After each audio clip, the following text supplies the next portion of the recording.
प्रजां चन्द्रां हिरण्मयीं लक्ष्मीं जातवेदो महावः ताम आवह जातवेदो लक्ष्मीमनपगामिनीं यस्यां हिरण्यं विन्देयं गामश्वं पुरुषानहम् अश्वपूर्वां रथमध्यां हस्तिनादप्रबोधिनीं श्रियं देवीमुपह्वये श्रीर्मा देवी जुषतां कासोस्मितां हिरण्यप्राकाराम् आर्द्रां ज्वलन्तीं तृप्तां तर्पयन्तीं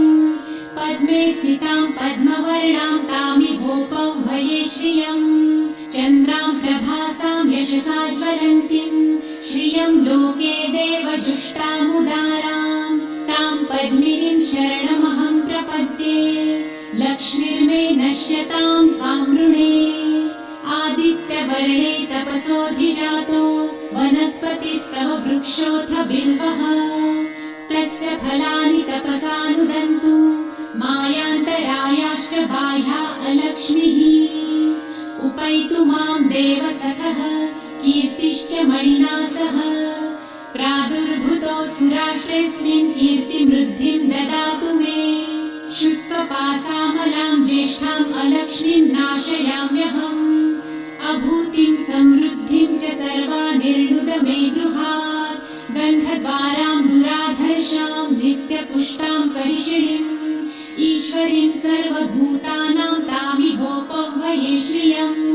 मनसः काममाकुतिं वाचः सत्यमशीमहि पशूनां रूपमन्नस्य मयि श्रेयतां यशः कर्दमे प्रजाभूता मयि सम्भव कर्दम श्रियं वासय मे कुले मातरं पद्ममालिनीम् आपसृजन्तु सिद्धानि चिक्लितवस मे गृहे निच देवीं मातरं श्रियं वासय मे कुले आर्द्रां पुष्करिणीं पुष्टिपिङ्गलां पद्ममालिनीं चन्द्रां हिरण्मयीं लक्ष्मीं जातवेदो महावः आर्द्रां यकरिणीं यष्टिं सुवर्णां हेममालिनीं सूर्यां हिरण्मयीं लक्ष्मी जातवेदो महावः ताम आवह जातवेदो लक्ष्मीमनपगामिनीं यस्यां हिरण्यं प्रभुतं गावो दासोऽश्वान् विन्देयं पुरुषानहम् यः शुचिः प्रयतो भूत्वा जिहुयादाजमन्वहम् सूक्तं पञ्चदशर्च च श्रीकामः सततं जपेत् पद्मानने पद्म उरु पद्माक्षी पद्मसम्भवे तन्मे भजसि पद्मक्षी येन सौख्यं लभाम्यहम् अश्वदायै गोदायै धनदायै महाधने धनं मे लभतां देवी सर्वकामाश्च देहि मे पद्मानने पद्मविपत्रे पद्मप्रिये पद्मदलायताक्षी विश्वप्रिये विष्णुमनोनुकूले त्वत्पादपद्मं मयि सन्निधस्त्वम् पुत्रपौत्रं धनं धान्यं हस्ताश्वादिगवेरथं प्रजानां भवसि माता आयुष्मन्तं करोतु मे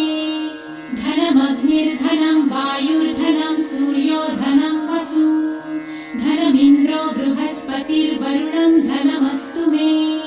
वैनतेय सोमं पिबतु वृतः सोमं धनस्य सोमिनो मह्यं ददातु सोमिनः न क्रोधो न च मात्सर्य न लोभो नाशुभामतिः भवन्ति कृतपुण्यानां भक्तानां श्रीसूक्तं जपेत् सरसिजनिलये सरोजहस्ते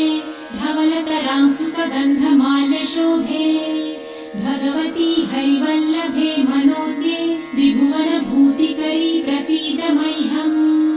विष्णुपत्नीं क्षमां देवी माधवी माधवप्रियां